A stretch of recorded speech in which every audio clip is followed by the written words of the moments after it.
sholat itu dapat menghalangi, dapat mencegah, membentengi orang yang mengerjakannya dari kemungkaran dan keburukan. Tapi kalau dia masih melakukan keburukan, kemaksiatan, kemungkaran, berarti sholatnya perlu dibenahi.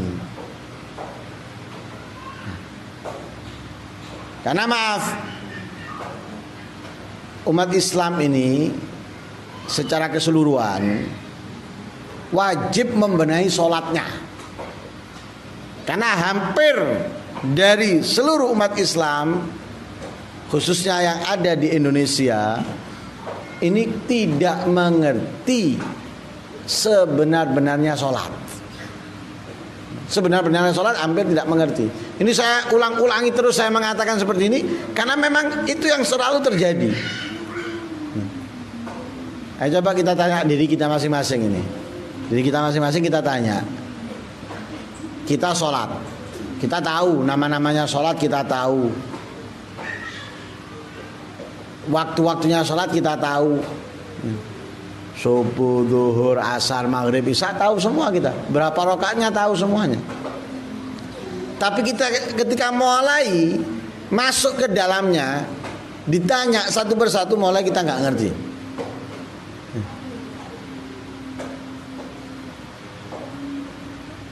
Syaratnya sholat apa? Kita mulai tidak tahu sudah, mulai tidak ngerti sudah. Lah kalau itu apa bedanya kita dengan adik-adik kita itu, dengan anak-anak kita itu? Nggak ada bedanya. Mereka tahu jumlahnya sholat subuh, tahu jumlahnya sholat zuhur, tahu asar, tahu maghrib, isya, tahu. Kapan waktunya mereka pun tahu. Tapi syaratnya sholat mereka nggak tahu. Kita juga nggak tahu. Loh, apa bedanya kita dengan mereka? Nggak ada bedanya. Ini masih syaratnya ini. Rukunnya sholat tambah lagi. Ini jumlahnya aja kita ditanya nggak tahu. Jumlahnya kita nggak tahu. Syaratnya sholat berapa jumlahnya nggak tahu. Apalagi suruh menyebutkan. Nggak tahu. Rukunnya sholat, dari setiap rukun itu memiliki syarat. Rukunnya sholat itu sebagian kitab ada yang mengatakan 13, sebagian kitab mengatakan 17. Sebetulnya 13 atau 17 itu sama, cuma penempatannya aja yang ini terperinci, yang ini nggak terperinci gitu aja. Lah dari setiap rukunnya sholat yang mengatakan 13, itu setiap rukunnya itu memiliki syarat. Berdiri bagi yang mampu dalam sholat fardu. Loh, itu pun ada perinciannya. Kalau nggak bisa berdiri bagaimana? Kalau nggak bisa dari berdiri duduk. Kalau nggak bisa duduk bagaimana? Itu perinciannya. Terus kalau dia bisa, tapi di pertengah-tengahan dia nggak bisa. Awalnya bisa dia berdiri, mampu, tapi di pertengahan sholat nggak mampu, bagaimana? Apakah dia tetap berdiri atau duduk? Loh, itu pembahasan itu. Itu berdiri. Belum lagi takbiratul ihram. Takbiratul ihram Allahu Akbar, itu ada 16 syarat. Allahu Akbar hanya 2 kata, Allah dan Akbar, tapi memiliki 16 syarat.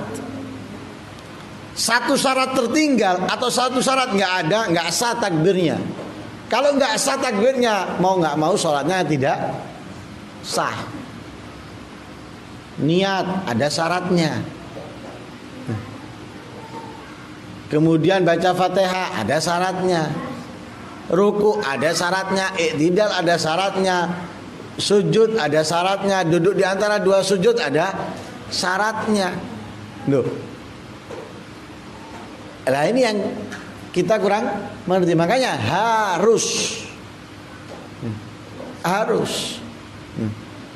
Jangan sampai kita tidak mengetahui, tidak mengerti.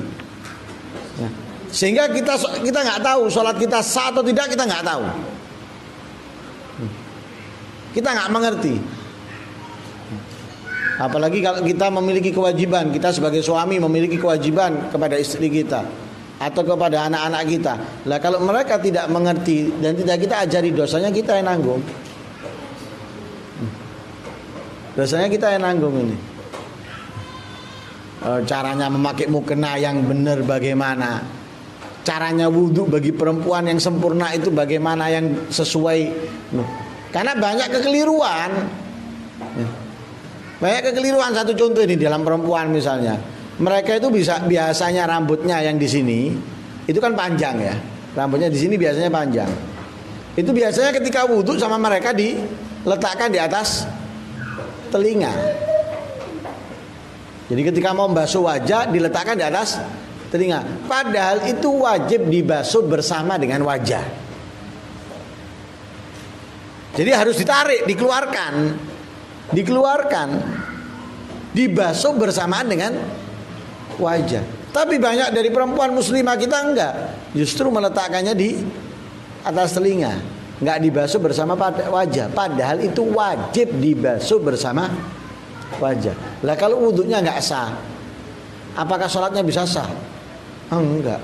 Walaupun cara mukenanya sudah benar. Itu dari wudhu. Belum lagi cara memakai mukena. Banyak dari perempuan pakai mukena di sini meletakkannya, nempelkannya itu di sini. Padahal mestinya di sini, mestinya menutupi ini. Karena kalau di sini itu terlihat aurat.